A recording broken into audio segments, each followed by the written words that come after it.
Bapak Ibu sekalian, saya hanya kepengen menjelaskan tentang kegiatan ini.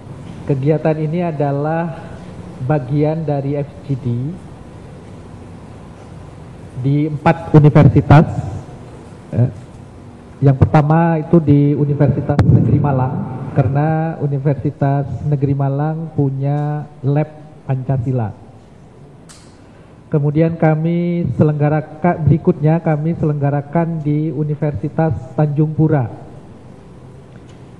Kebetulan di sana juga ada kajian konflik, pusat kajian konflik. Berikutnya kami selenggarakan di Universitas Gadjah Mada, karena Universitas Gadjah Mada punya PSP, Pusat Studi Pancasila. Kemudian ini yang terakhir, yaitu FGD di Universitas Pancasila, karena Universitas Pancasila ini bukan hanya sekedar mengemban amanat nama ideologi bangsa dan negara, tapi sekaligus juga punya pusat studi Pancasila juga. Ini adalah karena memang tema ini adalah menggabungkan, karena memang terselenggaranya acara FGD ini adalah 2 institusi yang menjadi funding acara ini, yaitu pertama adalah Kementerian Pendidikan dan Kebudayaan, yang dalam hal ini adalah dananya dari Sekretariat Jenderal. Kemudian dengan Epistema Institute yang kebetulan adalah juga sedang melakukan pendalaman kajian terhadap sama temanya sebetulnya, yaitu tentang masalah pendidikan karakter, ya, pendidikan karakter pada pendidikan hukum, pendidikan tinggi hukum.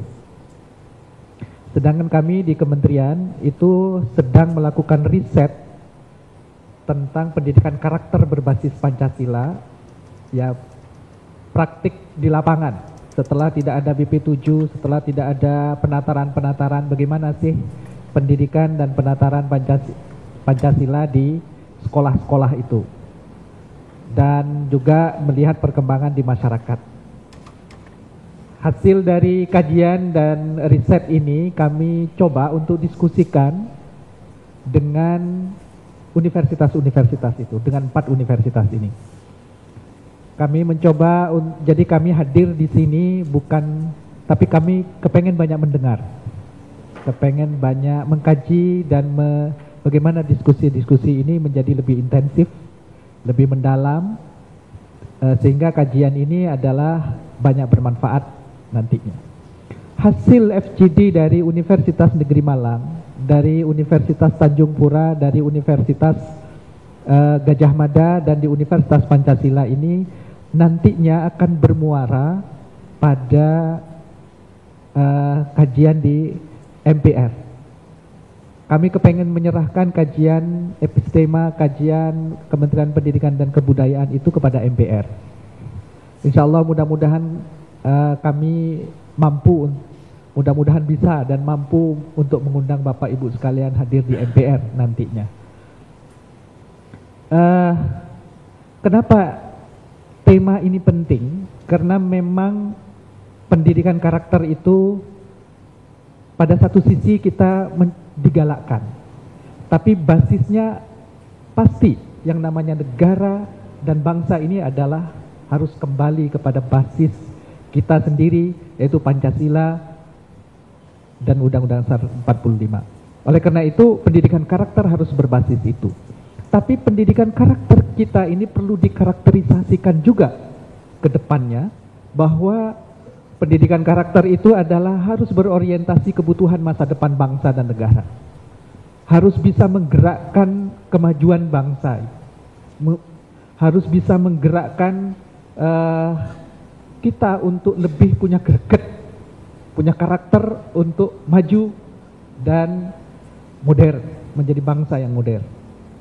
Bapak Ibu sekalian, inilah yang kita maksudkan dengan mengkarakterisasi pendidikan karakter kita yang menurut pandangan pribadi saya masih belum berkarakter. Artinya belum sepenuhnya bisa berkarakter. Oleh karena itu kita mencoba merekonstruksi kembali, ya, dan juga instrumen apa dari hasil konstruksi ini kemudian bisa diterapkan kepada masyarakat, dan tentu saja MPR sudah mengatakan bahwa kami ini adalah bukan tempat yang tepat untuk sosialisasi 4 pilar kebangsaan. Nah, kira-kira format dan desain apa yang paling tepat supaya darah nasionalisme dan patriotisme ini mengalir dari hulu ke hilir, dari puncak, ya, dari bawah ke atas, dari atas ke bawah, semuanya bisa membangun dan mengembangkan pendidikan karakter ini ke depan. Oleh karena itu, untuk kesempatan ini kami mengundang, kebetulan ada Profesor Ade yang memang bidangnya bidang hukum, kebetulan juga dekan di Fakultas Hukum sini. Kemudian kami juga mengundang Yudi Latif yang kebetulan ketua PSP, ya Pak, ya, Pusat Studi Pancasila di Universitas Pancasila ini.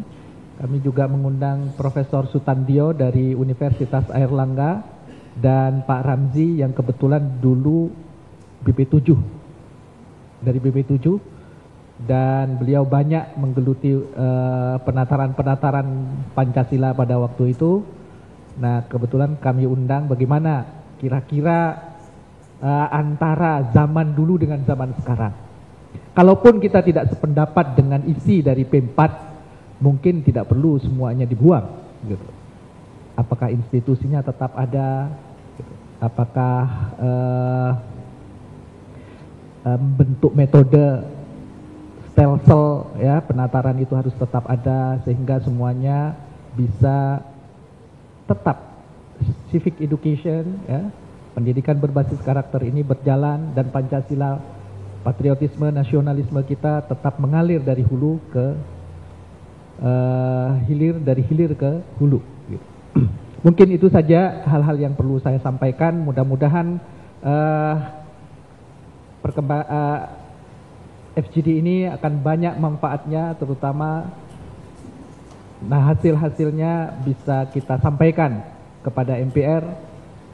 Mudah-mudahan bisa bermanfaat dan bisa mendapatkan apresiasi yang lebih untuk ke depan, untuk masa depan bangsa dan negara. Kurang lebihnya saya mohon maaf, khususnya kepada pimpinan universitas, pimpinan Fakultas Hukum Universitas Pancasila, dan Bapak Ibu sekalian. Sekian, wassalamualaikum warahmatullahi wabarakatuh. Assalamualaikum warahmatullahi wabarakatuh. Selamat siang, salam sejahtera, Om Swastiastu. Bapak Ibu sekalian, sudah dipaparkan tadi beberapa hal yang krusial, pentingnya fokus group discussion ini dilakukan. Di antaranya kita mencoba mengkritisi Pancasila ini masih bisa nggak kita jadikan satu basic dasar pembentukan karakter. Ada dua pembentukan karakter yang diusung dalam tema diskusi kali ini. Pertama, karakter hukum itu sendiri. Bagaimana karakter hukum yang berpancasila, dan karakter kewarganegaraan yang memang warga negara kita ini semakin kesini sudah semakin digerogoti oleh nilai-nilai yang tidak Pancasilais. Salah satu contoh, Prof, dengan era teknologi ini budaya kita yang tadinya gotong royong sekarang jadi SMS. Senang melihat orang susah, susah melihat orang senang, gitu kan. Di antaranya itu. Kemudian munculnya teknologi dengan FB dan yang lain itu, kecenderungan orang menjadi individualistik dan tidak lagi bermain, tidak lagi bergotong royong, kurangnya sosialisasi. Itu diantaranya beberapa hal yang kita temukan keseharian. Ketiga, tentu terkait dengan persoalan kita ke depan sebagai warga negara yang baik. Terlebih lagi saya atas nama Pancasila alumnus juga saya mencoba apresiasi sekali. Pancasila sudah diberikan kewenangan, sudah diberikan kesempatan untuk menyumbangkan kontribusinya. Karena kita tidak hanya memiliki nama tadi, memang nama kita nama besar Pancasila, tapi juga kita harus memberikan kontribusi ilmiah di bidang hukum dan hal yang terkait dengan kehidupan masyarakat. Kanan kiri saya sudah tadi diperkenalkan, tidak perlu lagi diperkenalkan, nama besar semua, Profesor Dr. Ade Saptomo SH MSI, kemudian Prof. Tandio nanti on the way, Yudi Latif MA PhD, ya Kang ya, kalau di Sunda itu PhD, PhD gitu. Itu diantaranya yang juga kondang di dunia akademik. Dan Dr. Ahmad Ramzi Tajuddin MPA, itu dari Universitas Indonesia, nanti juga akan, tadi sudah diperkenalkan, kita coba mengelaborasi pengalaman, kendala, dan apa yang mungkin bisa dikritisi dari metode penataran P4 dulu Pak ya. Dulu penataran P4 itu dilakukan mulai tingkat SMP, SMA, sampai perguruan tinggi, bahkan di karyawan-karyawan tertentu. Saya persilahkan pada tuan rumah dulu kalau gitu Pak. Baik, terima kasih saudara moderator. Assalamualaikum warahmatullahi wabarakatuh. Bapak Ibu sekalian, siang ini merupakan momentum penting ya. Di samping sulit kita bertemu narasumber ini, dan saat ini kita bisa berkumpul. Sebagai bukti, Mas Yudi Latif ini meskipun 1 minggu sekali di UP, saya juga di UP gitu. Tapi kalau ada acara dipertemukan sering tidak ketemu. Saya ada, Mas Yudi Latif nggak ada. Beliau ada, saya nggak ada, nah gitu. Jadi sering punya acara-acara tersendiri. Jadi terima kasih Mas Yudi Latif hadir pada saat ini kita bisa bertemu. Dan sekaligus juga Prof. Tandio, memang 3 minggu yang lalu agak kami fait accompli gitu, supaya bisa hadir. Karena beliau ini sudah saya kenal tahun 74. Jadi sampai sekarang jarang ketemu karena mengembangkan ilmu sendiri. Nah itu. Karena mengembangkan ilmu sendiri sehingga kita punya padepokan sendiri, kira-kira gitu ya. Sehingga itu yang menyebabkan kita jarang ketemu. Dan Pak Jadudin sudah jauh sebelumnya saya kenal di dalam soal seluk-beluk P4 Pancasila. Bapak Ibu sekalian, sebelum saya mengantarkan beberapa pemikiran saya beritahukan ada 2 paper. 2 paper. Ini nanti bisa diminta kepada Mas Yamin untuk dinikmati di rumah dengan dalam keadaan sepi. Kalau tidak sepi tidak bisa masuk. Nah, karena ya supaya efektif gitu ya. Saya secara pribadi dan secara keilmuan senang sekali kalau Pancasila mungkin dengan bahasa lain itu sekarang diuber-uber oleh berbagai pihak, dan itu pun juga saya uber-uber juga untuk mengkaitkan dengan bidang hukum. Oleh sebab itu paper pertama saya memberi judul Revitalisasi Ilmu Hukum Indonesia. Jadi bukan ilmu hukum di Indonesia, ilmu hukum Indonesia. Jadi ilmu hukum yang berkarakter Indonesia itu seperti apa. Yang kedua, paper yang kedua, judulnya adalah Budaya Hukum dalam Masyarakat Plural dan Problem Implementasinya. Sebenarnya paper ini sudah dimuat di dalam buku Dialektika Pembaruan Sistem Hukum Indonesia yang diterbitkan oleh KY. Ini Prof. Tandio juga sudah menulis di paling depan.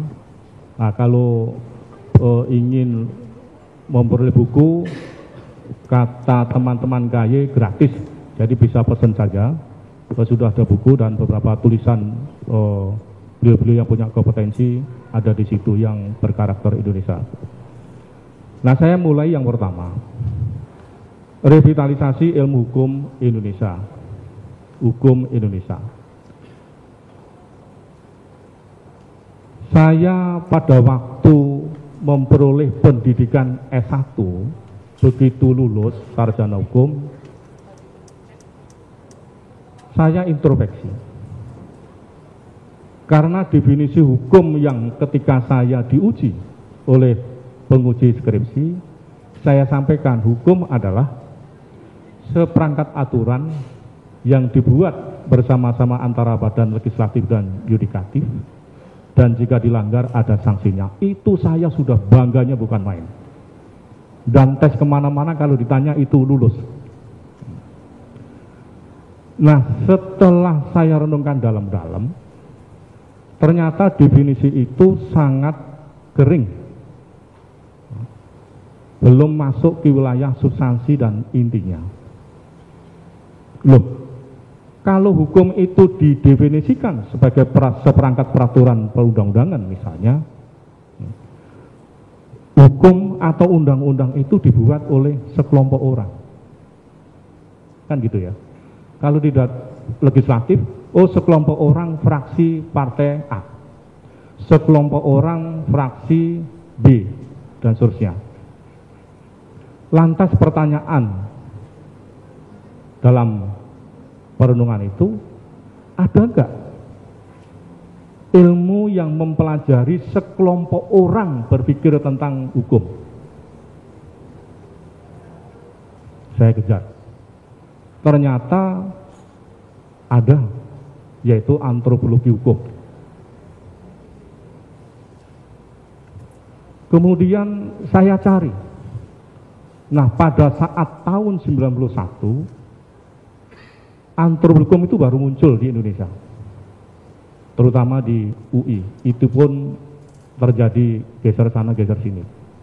Tetapi secara substansial, sekelompok orang yang berpikir tentang hukum itu ada di dalam ilmu atau antropologi hukum.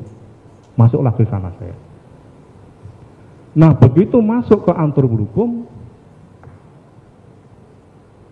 mengetahui, loh, ternyata di dalam kelompok itu masing-masing anggota kelompok, masing-masing anggota fraksi misalnya, itu berpikir orang itu. Jadi orang berpikir tentang hukum. Pertanyaan berikutnya adalah, ada enggak ilmu yang mengkaji orang berpikir tentang hukum?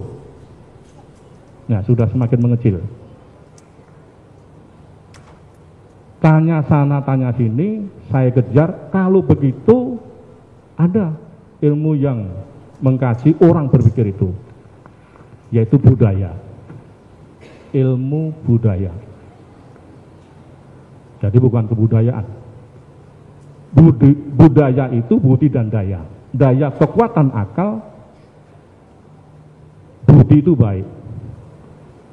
Itulah yang menggiring pemikiran saya menekuni ilmu budaya yang orang-orangnya itu berpikir tentang hukum. Setelah ketemu satu persatu, lantas pertanyaan berikutnya adalah, yang dipikir hukum itu asal-usulnya dari mana? Karena saya memiliki teori, hukum itu dipandang baik jika hukum is not separated from its culture, its social, where its existence. Jadi hukum itu dipandang baik apabila hukum itu tidak terlepas dari faktor sosial budayanya di mana hukum itu berlaku. Kalau begitu, seperangkat peraturan perundang-undangan itu mestinya based on the Indonesian culture, gitu, based on the Indonesian social, karena hukum itu berlaku di Indonesia. Nah, kalimat yang terakhir itu menghasilkan sebuah tulisan budaya hukum dalam masyarakat plural dan problem implementasinya. Berhenti di sini, kemudian kunjungan demi kunjungan saya ke prodi-prodi hukum, saya menggunakan kesempatan menjadi asesor, saya tanyakan itu pengelola-pengelola hukum. Ternyata masih banyak pandangan orang-orang itu, budi pikiran orang-orang itu masih melestarikan hukum yang berasal dari seperangkat peraturan perundang-undangan based on Eropa culture.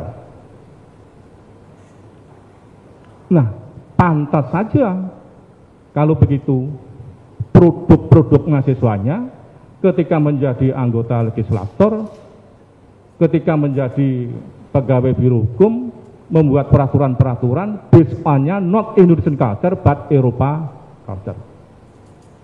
Tentu produknya adalah ketidakadilan. Sementara sasaran peraturan perundang-undangan itu Indonesia. Nah, kalau seperangkat peraturan perundang-undangan di Indonesia, termasuk putusan-putusan hukum hakim tipikor, ketika menjadi gunjingan masyarakat luas, secara ilmiah orang-orang tadi, pemutus-pemutus perkara tadi, belum seperti apa yang saya harapkan. Tidak, masih terlepas, still separated from Indonesian culture. Sehingga belum peka telinganya, belum jelas pandangannya, belum terjun, belum membumi ke Indonesia. Nah, itu jelas. Kalau begitu, apakah proses pendidikan dan pengajaran di Fakultas Hukum ini perlu dimasuki? Nah, oleh karena itu momentum itu menjadi penting. Koreksi diri. Kalau berdasarkan law is not separated from its culture, not separated from social culture where it's existent. Nah, ternyata telusur punya telusur dalam konteks peradilan, Undang-Undang Kekuasaan Kehakiman itu pasal 5 itu sudah memberi pintu masuk. Setiap hakim wajib menggali nilai-nilai hukum yang hidup dalam masyarakat. Lagi-lagi teman-teman yang saya kenal, pasal 5 Undang-Undang Kekuasaan Kehakiman itu dianggap sebagai alternatif.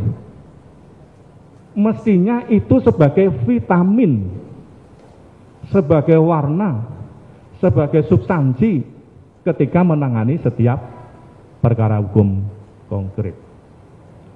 Nah, oleh karena itu kalau kita menggunakan teorinya Friedman, bahwa hukum itu dipandang baik apabila merupakan produk dari sebuah sistem. Sistem terdiri dari unsur-unsur. Unsur pertama budaya hukum. Unsur kedua struktur hukum. Unsur ketiga adalah substansi hukum. Nah, kita balik sekarang supaya mudah. Substansi hukum ini yang dimaksud Friedman itu adalah putusan hukum hakim. Intinya adalah salah benar. Nah, putusan hukum hakim ini diproduk oleh sebuah proses yang disebut sebagai struktur hukum itu. Nah, di dalam struktur hukum itu terdiri dari struktur. Satu, undang-undangnya yang mengatur tentang tindak pidana, hukum acaranya, ada hakimnya, ada pengacaranya, ada kejaksanya. Ini bergerak secara sistemik. Iya toh, di dalam proses memproduk sebuah putusan hukum hakim. Tampaknya putusan-putusan hukum hakim di Indonesia yang diprotes ini mulai dari struktur hukum melahirkan substansi. Tetapi secara teoritik Friedman itu mengkritik, mestinya struktur ini harus kemasukan input yang disebut sebagai legal culture. Legal culture itulah yang Pak Ade katakan tadi, pikiran-pikiran orang, ya, nilai-nilai yang hidup dalam masyarakat, harapan-harapan masyarakat, yang oleh Friedman disebut sebagai social forces and legal forces. Nah gitu. Jadi mestinya gitu ya, kalau hukum Indonesia, bukan hukum di Indonesia, hukum Indonesia, maka sebelumnya harus peka terhadap legal forces, social forces, ini legal culture-nya. Masukkan ke dalam struktur hukum, memberi vitamin bekerjanya hakim, jaksa pengacara, dan aturan-aturan terkait, baru keluar putusan hukum hakim. Hasilnya dengan teori seperti ini adil. Kalau adil akan membentuk outcomes tata tertib bangsa Indonesia. Ini yang saya telusuri satu persatu secara ilmiah, bahwa seperangkat peraturan perundang-undangan dan putusan-putusan hukum hakim belum, is not yet based on this Indonesian culture. Berikut sosialnya. Nah, sekarang implikasi terhadap pendidikan dan pengajaran. Oleh karena itu, teman-teman, saya berharap secara pribadi,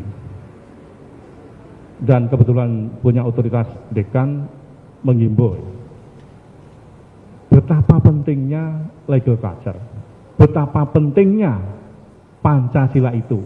Jadi social forces dan legal culture itu tidak lain adalah Pancasila. Sudah jelas ya, mulai dari kerisauan pribadi saya sampai saya membelokkan hukum ke antropologi hukum, ke budaya, sekarang sudah menemukan argumentasi mengapa hukum kalau itu seperangkat peraturan perundang-undangan, hukum kalau itu putusan hakim tidak atau masih terlepas dari faktor budaya dan sosial bangsa Indonesia yang dalam konteks ini disebut sebagai Pancasila. Terima kasih. Wassalamualaikum warahmatullahi wabarakatuh. Baik, terima kasih. Selamat sore. Assalamualaikum warahmatullahi wabarakatuh.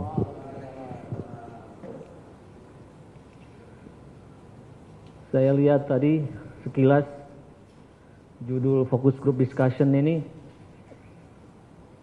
masuk akal juga, saya pikir.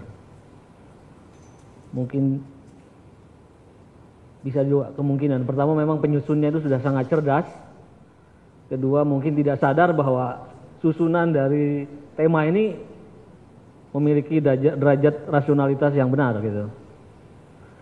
Pertama, saya kira dengan standar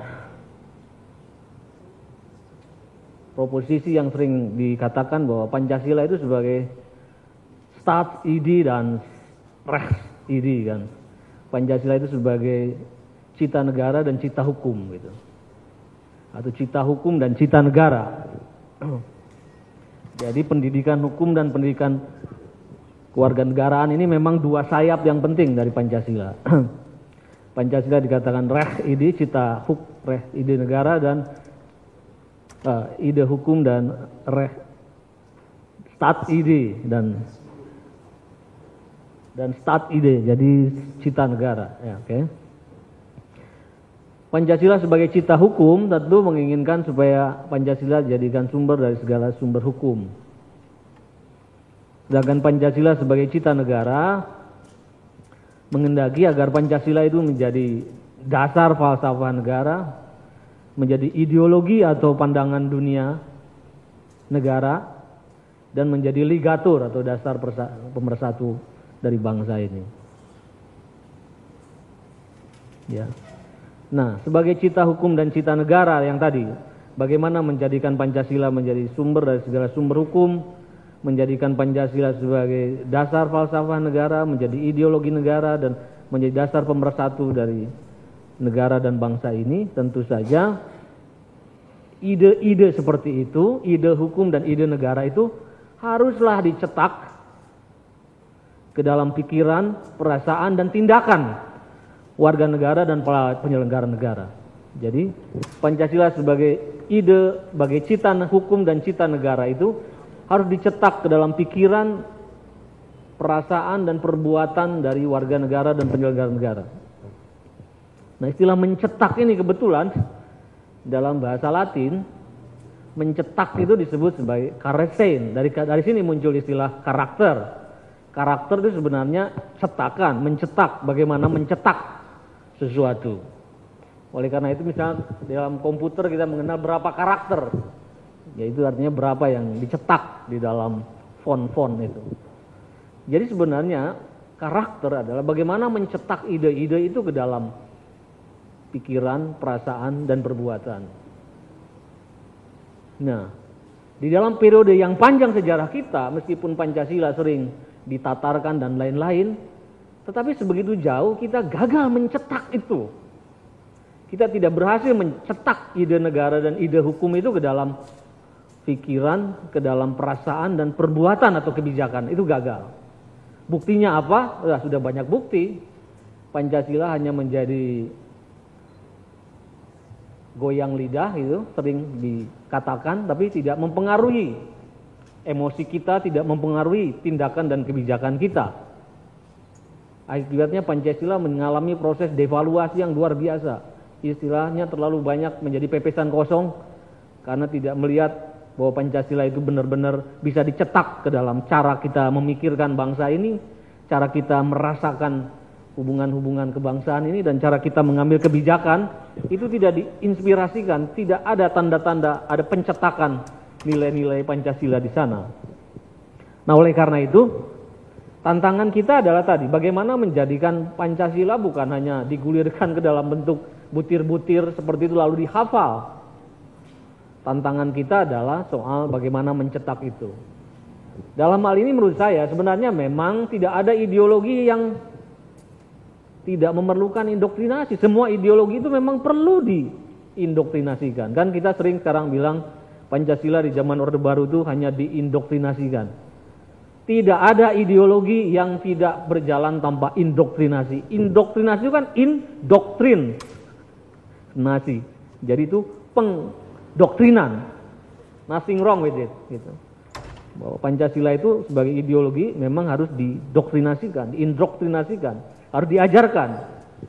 Nah, tapi cara kita mengajarkannya itu yang menurut saya dulu meleset sehingga Pancasila hanya berhenti sebagai ajaran goyang lidah. Ya.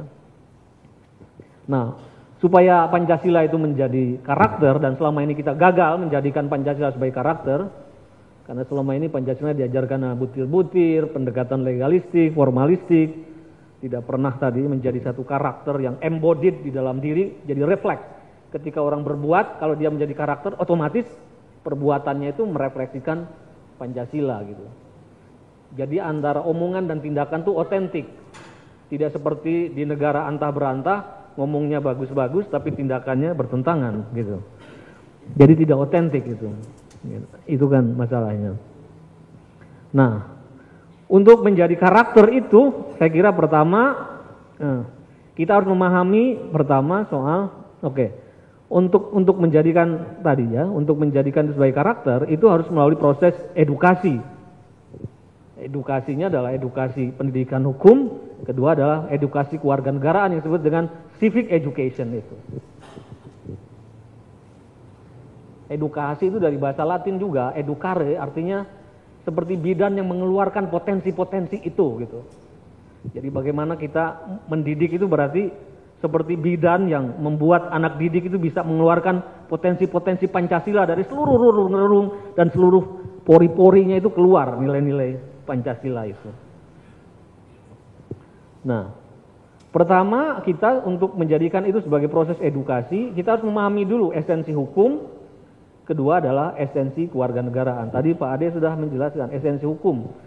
Tapi esensi hukum terutama dalam kasus Pancasila itu harus mengerti betul bahwa sumber-sumber hukum yang mestinya digunakan di dalam kehidupan bernegara kita ini mestinya bersumber dari seluruh kandungan-kandungan hukum yang dikehendaki oleh Pancasila. Di sini tentu saja kebangkrutan pertama kita memang soal hukum ini. Kita tahu bahwa hukum kita ini pakai hukum mewarisi hukum Belanda. Hukum Belanda ini meniru dari Kode Napoleon. Kode Napoleon itu meniru dari hukum-hukum Romawi. Romawinya sudah tidak ada. Kode Napoleon di Prancisnya sudah diubah berkali-kali. Di Belanda sudah terjadi berganti-ganti, tapi di sini terus diabadikan hukum-hukum kolonial itu. Gitu. Ini jadi kita menjadi masalah. Nah, kalau kita balik kepada hukum Pancasila, maka kita lihat bahwa Pancasila kalau pakai istilah para pendiri bangsa mestinya merupakan puncak-puncak dari keseluruhan sumber-sumber hukum yang dikehendaki oleh Pancasila. Sumber hukum Pancasila itu apa? Pertama, sumber hukum yang bersumber dari ajaran-ajaran nilai-nilai ketuhanan.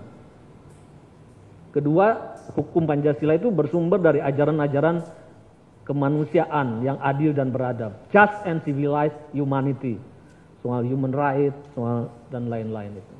Ketiga, sumber hukum kita bermula dari soal-soal kearifan lokal di dalam satu unity and diversity, puncak-puncak dari kebudayaan daerah yang dulu dibayangkan oleh Yamin dan lain-lain itu. Oleh karena itu kita juga menghormati hukum-hukum adat dan lain-lain sebagai sumber kemungkinan pencarian penggalian sumber-sumber moral Pancasila itu, hukum Pancasila. Keempat, sumber hukum Pancasila itu berasal dari dari satu proses-proses konsensus deliberatif di dalam lembaga-lembaga perwakilan lawmaker kita. Lembaga perwakilan di konstitusi dengan mengandaikan kalau lawmaker itu memiliki kapasitas-kapasitas hikmah dan kebijaksanaan. Bukan lawmaker itu terdiri dari orang-orang yang dalam kualitas yang sering nongkrong di acara lawyer club dan lain-lain, di mana kita mengerti kapasitas-kapasitas kemampuan lawmaking prosesnya. Dan terakhir, sumber hukum kita berasal dari gagasan-gagasan keadilan, baik itu keadilan dalam the principle of equal liberty, gagasan bahwa semua orang diperlakukan setara, ataupun the principle of difference bahwa everyone should be treated equal unless it create even further injustice. Setiap orang harus diperlakukan setara, kecuali dengan perlakuan setara itu melahirkan ketidakadilan yang lebih besar. Dalam konteks seperti itu kita juga masuk ke principle of difference, perlu memberikan keadilan dengan memberikan perlindungan seperti kaum perempuan, minoritas-minoritas terpinggirkan, pedagang-pedagang kaki lima, orang-orang yang teraniaya, itu perlu diberi satu proteksi khusus sebagai sumber-sumber penggalian Pancasila. Itu sumber Pancasila, esensi sumber hukum Pancasila yang selama ini masih jauh sangat. Jadi memang ketinggalan yang paling besar dari Republik ini adalah ketinggalan dalam kita memproduk hukum yang berbasis Pancasila ini. Jadi bagaimana mungkin kita bisa menjalankan kaidah-kaidah Pancasila kalau hukum-hukum yang kita terapkan tidak mengandung kemungkinan-kemungkinan rekonsiliasi dari sumber-sumber hukum Pancasila itu. Dan kalau kita berhasil merekonsiliasikan hukum berbasis Pancasila, sebenarnya kita bukan saja bisa menyelesaikan masalah-masalah Indonesia, masalah-masalah global pun bisa kita selesaikan. Karena Indonesia adalah taman sari dari keragaman dunia. Baik, demikian. Prof. Oh, belum selesai ini ya. Satu lagi ya. Kedua, menyangkut esensi pendidikan itu sendiri. Tadi kalau esensi hukum, esensi kewarganegaraan belum saya jelaskan, tapi waktunya udah habis. Tapi penting yang terakhir ini esensi pendidikan. Saya kira esensi pendidikan yang sebangun dengan Pancasila itu sendiri adalah selama ini pendidikan hanya menekankan dimensi hafalan, dimensi kognitif. Hanya learning to know. Learning to know pun hanya berhenti pada hafalan. Hafalan butir-butir, 36 butir Pancasila dan lain-lain. Seperti itu. Padahal paling tidak kan ada 4 pilar dari, bukan seberapa 1, 2, mana. Ya ada 4 pilar juga. Yang namanya pendidikan menurut UNESCO itu. Learning to know, learning to do, learning to be, dan learning to live together. Belajar untuk tahu, belajar untuk berbuat, life skill, belajar to be, belajar menjadi jati diri sebagai diri atau jati diri sebagai bangsa, dan learning to live together, belajar hidup bersama dengan segala keragamannya. Coba lihat, ini pendidikan kita juga betapa sangat masalah.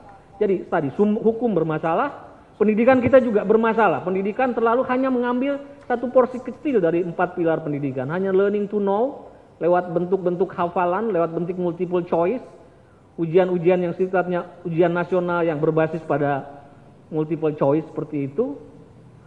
Pancasila juga diredusir ke dalam 36 butir tanpa menjelaskan kenapa tiba pada butir-butir itu.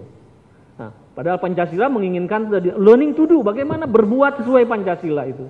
Kemudian bagaimana learning to be, bagaimana tadi menjadi diri sesuai dengan karakter Pancasila itu, dan learning to live together, bagaimana belajar bersama hidup di dalam keragaman-keragaman bangsa. Nah jadi saya kira itu dimensi pendidikan yang tentu saja kalau Pancasila ingin jadi karakter harus diperluas. Maka kadang-kadang saya lihat ini ironi ya, di satu sisi kita ingin mengembangkan pendidikan karakter, tapi standar-standar keberhasilan pendidikan sekarang diukur dengan UN yang sifatnya kuantitatif gitu. Jadi seringkali paradoks kebijakan pendidikan kita. Yang terakhir ini soal azas.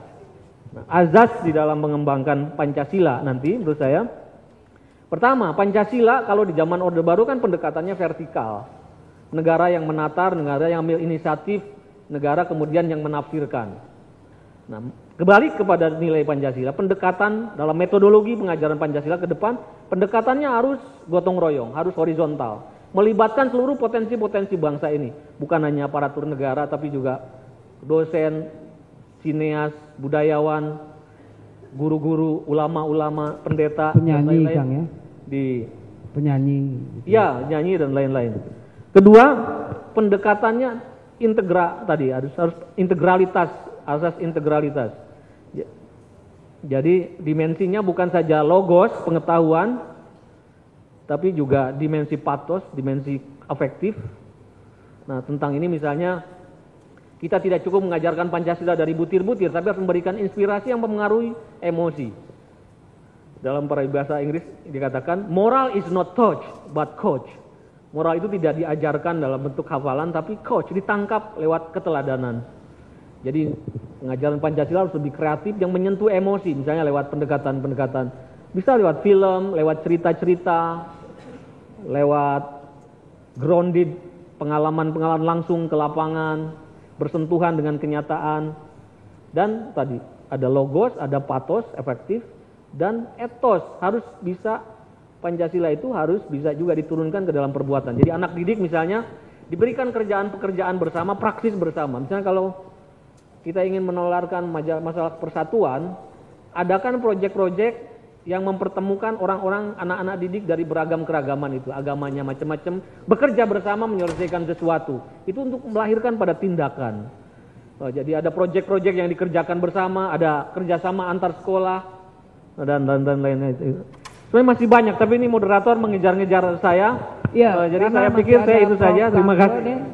Saya diminta juga ikut menyumbangkan pemikiran ketika di sini diselenggarakan suatu acara perbincangan Pancasila sebagai pilar pendidikan hukum, pilar pendidikan khusus di bidang hukum. Saya mencoba berfokus juga di sini.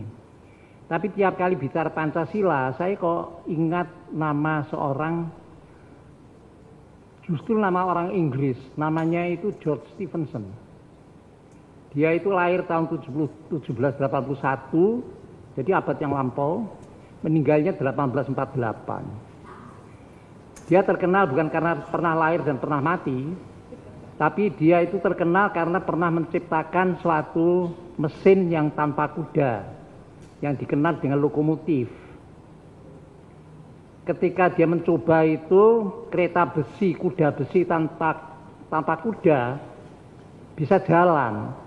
Orang yang menyaksikan terheran-heran dan bertanya, kok bisa bergerak? Siapa yang menggerakkan? Dia menjawab matahari. Matahari yang menggerakkan mesin saya ini. Tentu saja bagi orang awam tidak jelas itu, bagaimana matahari bisa begitu. Ternyata matahari itu memang bisa menggerakkan lokomotif, karena matahari itu melalui satu proses-proses sampai menjadi energi kinetik. Dimulai hanya dari sumbernya, kita bicara sumber tadi. Sumber energi itu matahari. Kalau Pak Yudi Latif tadi bicara Pancasila itu sumber dari segala sumber. Sumber dari segala sumber energi itu matahari. Matahari dipancarkan beribu-ribu kalori ke angkasa. Sebagian kecil saja ditangkap di bumi ini melalui proses yang namanya fotosintesis. Jadi ada proses konversi di situ menjadi glukose atau menjadi seluloid, gula atau katakan kayu. Nah, ada konversi berikutnya Kalau menjadi bagian dari daun, menjadi energi tersimpan di situ, menjadi glukose, dimakan binatang, dicerna, lalu menjadi panas tubuh dan menjadi tenaga. Jadi ada konversi berikutnya lagi. Kalau lembu, kijang makan itu, dimakan harimau, harimau mengkonversi lagi energi.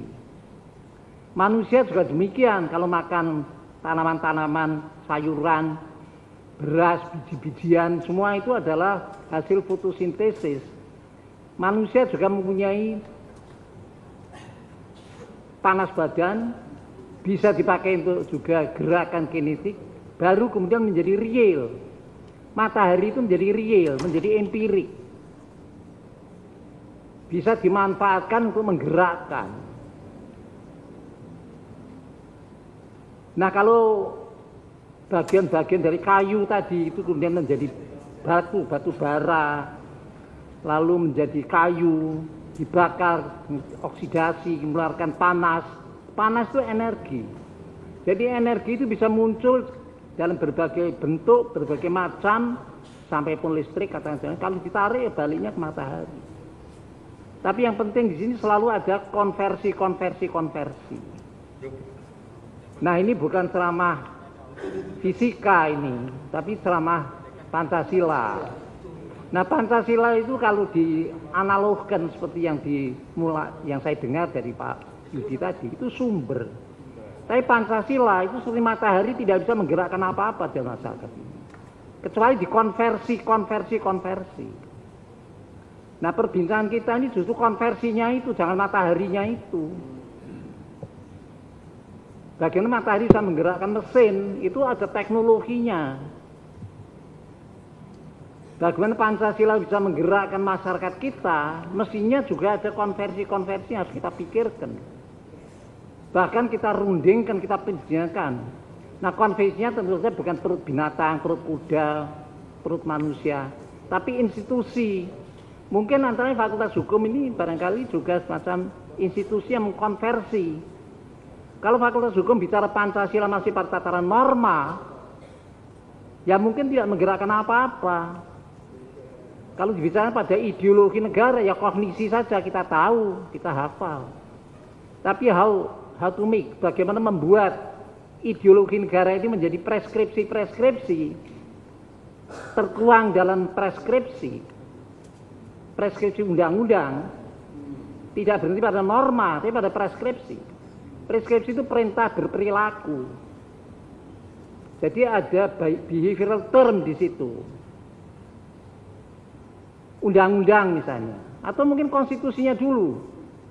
Kan kita nggak bisa hidup hanya dari norma saja, tapi harus jelas dipositifkan mungkin istilahnya.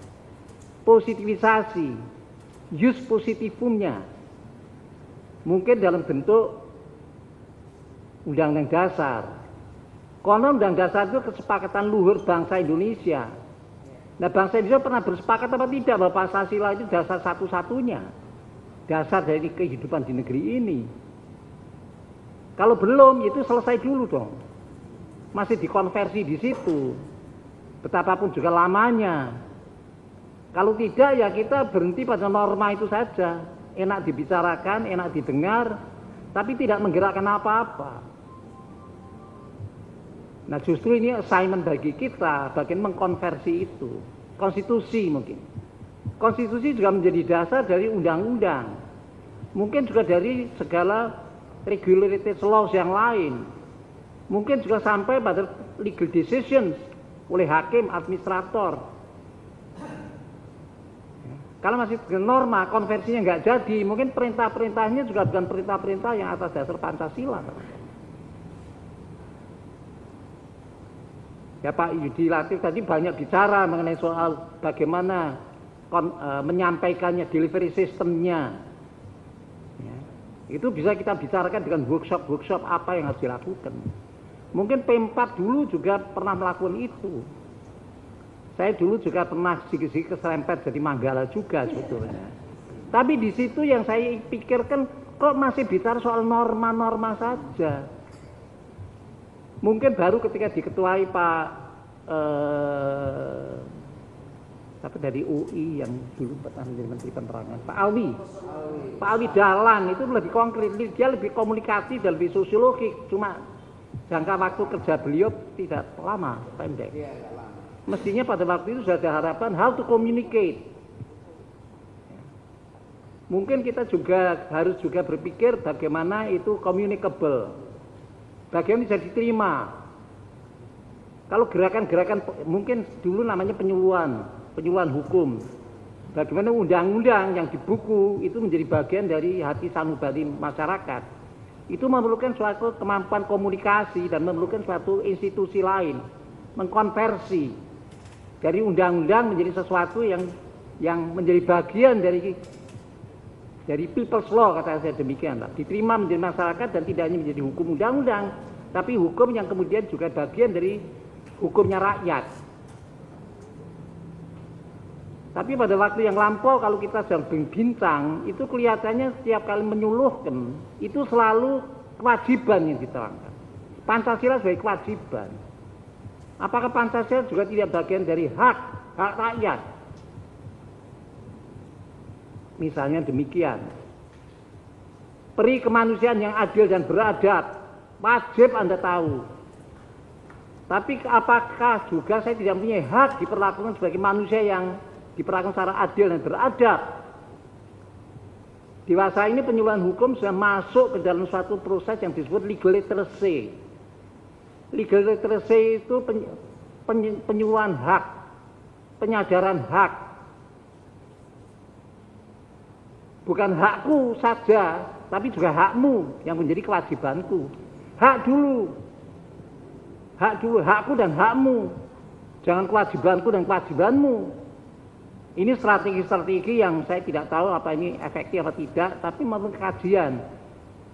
Perlu ada konversi-konversi di sini gitu. Mulai dari matahari sampai dengan energi kinetik mesin uap tadi. Mungkin jaraknya masih jauh kalau kita cuma memuja matahari terus tapi tidak pernah menciptakan mesin uap. Nah kalau bagi saya begitu, mulai dari res idenya, kemudian menjadi konstitusi, itu lebih positif kan. Lalu menjadi bagian dari undang-undang. Ya.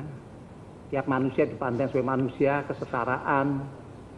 Itu yang paling beradab kalau kita memandang manusia tidak sebagai binatang, sesama manusia.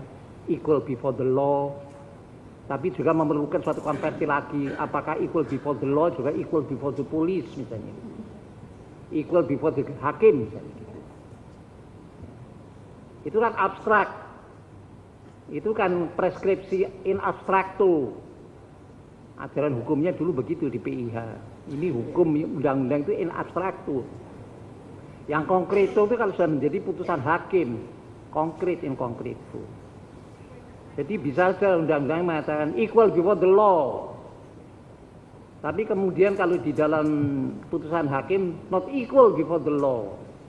Misalnya begitu. Dan seterusnya saya kira ini menjadi bahan pemikiran kita dan perbincangan kita.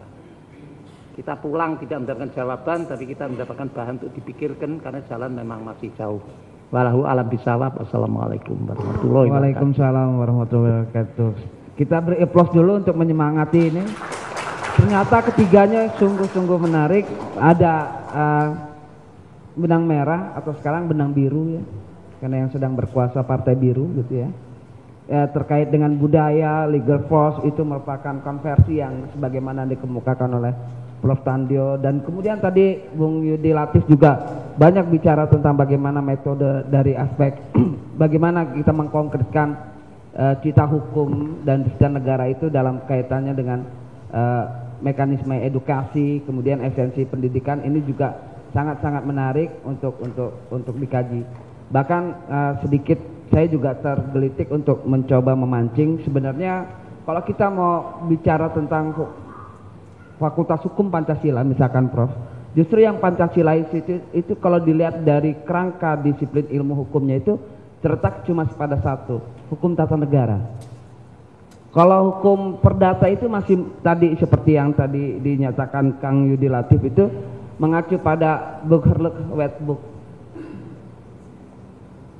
Pidana pun masih mengacu pada Wetboek van Strafrecht. Cuma satu hukum yang terkait dengan hukum nasional, itu hukum tata negara. Justru itu di pundaknya Prof. Adela nanti kita mencoba lihat mendorong supaya hukum tata negara ini menjadi simbol dari Fakultas Hukum Pancasila.